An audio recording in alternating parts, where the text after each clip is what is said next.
Hello students, myself Adil Hussain Sheikh, Assistant Professor Automobile Department LJIT, and welcome to the lecture series of Automotive and Combustion Engine Technology. Today we are going to start our chapter number 3, Turbocharged Direct Injection Spark Ignition Engines. Okay, so in this particular chapter we are going to discuss about introduction of turbocharging systems, as well as in this particular chapter we are going to discuss about historical background of turbocharged systems as well as supercharged systems, and we are also going to discuss about problem associated with turbocharger in spark ignition engines. Basically, in this chapter, we are also going to discuss about advantages of turbochargers in SI engines and which are the possible challenges of turbocharge in SI engines. We are going to discuss in this particular chapter. Okay, basically it is the most important chapter regarding GTU point of view, and as well as today's era, right? All the automotive manufacturers recommended turbocharge in SI engines. So in this particular chapter we are going to discuss about parameters, possible solutions, and how turbocharge implemented in SI engines nowadays. Okay, so first one is the historical background of the turbocharger for high specific output.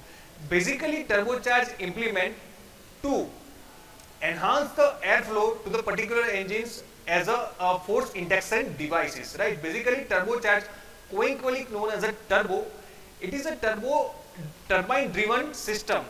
Which type of system? It's a force induction system, or we can say that it's a force induction device that increase an internal combustion engine and its power output by forcing extra compressed air into the combustion chambers, and with the help of this extra compressed air we can get more power compared to the naturally aspirated engines. See, earlier era have a naturally aspirated engines, but nowadays we have a turbocharged engine, so we have a more power for same capacity engines compared to naturally aspirated engines. Okay, further, turbochargers were originally known as a turbo superchargers because all force induction devices are classified as a superchargers. Okay, now what is the basic difference between superchargers and turbochargers? See, superchargers run directly through crankshaft and turbochargers run directly through exhaust coming out from the engine. This is the basic difference between turbochargers and superchargers, and we can say that turbocharger is more effective than supercharger because supercharger consume power from the engine shaft and it will ultimately losses brake horsepower, but turbochargers directly run through exhaust gases coming out from the engine, so it will increase the efficiency of the engine, or we can say that it will be ultimately increase the power output of the engines. Now nowadays we can see that all automotive recommended turbocharge in SI engines, but earlier era all diesel engine have superchargers because all diesel engines have turbochargers in this particular devices, right? But nowadays all manufacturers recommended turbochargers in particular SI engines. Now why earlier era have turbocharge in diesel injection? Because of its simple constructions as well as its high operating range as well as its high operating compression ratio. Let us discuss which are the possible challenges in petrol engines for implementing turbocharger. So first one is that problems associated with turbocharging in SI engine is that first one is the mechanical loading, second one is the thermal loading, third one is the turbo lag, fourth one is the knock and abnormal combustion, and fifth one is the emission. Basically these are 5 factors directly challenges problems associated with turbocharge in SI engines. Basically mechanical loading and thermal loading is, and turbo lag is the main criteria of installing turbochargers in SI engines. So let us discuss all the problems one by one. So first one is the mechanical loading. In this figure you can see that there are various loads directly implemented on engine parts. So first one is the compression load, second one is the tension load, third one is the torsions, and fourth one is the binding. So these are the 4 loads applying on different parts of the components. Okay, so how mechanical loading challenges turbocharge in SI engine? So first one is the its peak pressure for road going turbocharged engines. See, all turbocharged engine have its high range of pressure, and peak pressure create lots of problems in combustion phenomenon. So mainly focus on peak pressure while implementation of turbocharged in SI engines, we have to consider about it. Second thing of turbocharged in factor of safety of the engine parts. See, factor of safety is directly concerned with the failure of the engine part. So we have to consider factor of safety while designing turbocharged system in SI engines. Third and most important parts of the required changes to the block, bearings, head castings and bolts. Okay. See, nowadays we have a CNG engine also, and we have to convert our head requirements according to CNG engines. So we have to convert also we have to convert our block, bearing, head castings and bolts requirement according to turbo device also. So our engine run according to turbo requirements. And most important things, modification in the pistons, connecting rod and its associated parts, because directly mechanical failure occurs in pistons as well as connecting rod, gudgeon pin, and also we can say that crankshaft failures also are there.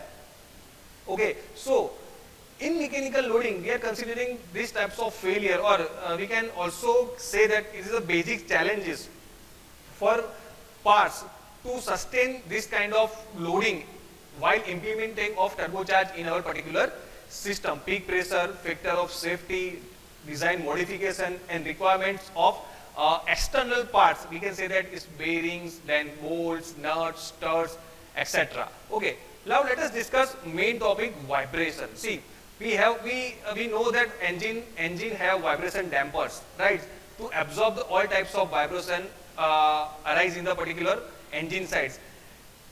While considering turbocharging SI engines, we also consider exhaust back pressures as well as vibration parameters. So in this particular turbocharged system, we also consider vibration failure during mechanical loading. So this is the main task to achieve while implement turbocharge in spark ignition engines. Now let us discuss thermal loading. See, mass flow rate is directly concerned with thermal loading. Whenever mass flow rate increase, is directly affect the combustion temperature, and when combustion temperature increase, is directly increase pressure, and whenever temperature and pressure increase in combustion chambers, it directly produce thermal loading in particular system, right? So first one is the basic factors, and regarding we can say that it's the mass flow rate. Second thing is that consideration of compression and expansion ratio. We have to consider consideration of compression ratio as well as expansion ratio. Third and most important thing in particular thermal loading is radiator thermal load. So we have to consider also radiator efficiency while designing these types of system. And most important thing, considering of brake pressure in thermal loading, because brake pressure is directly concerned with exhaust valve, and exhaust valve is directly connected with the engine cylinder. So brake pressures directly affected to the fresh fuel airflow, and it will be ultimately reduce indicator power coming out from the engine. So thermal loading is directly concerned with the high power output from the system. Okay, and most important thing regarding thermal loading is the cooling and lubrication system of the engine. We have to improve cooling systems as well as lubrication system for consideration of turbocharging systems. Now, turbo lag, right? Turbo lag, what is the meaning of lag? Lag means requirement. Okay, if we did not supply properly flow at the time of requirement, it create lag in the system. In diagram, you can see that engine torque versus engine speed diagram. Basically, there are steady state diagrams and dynamic torque curve, right?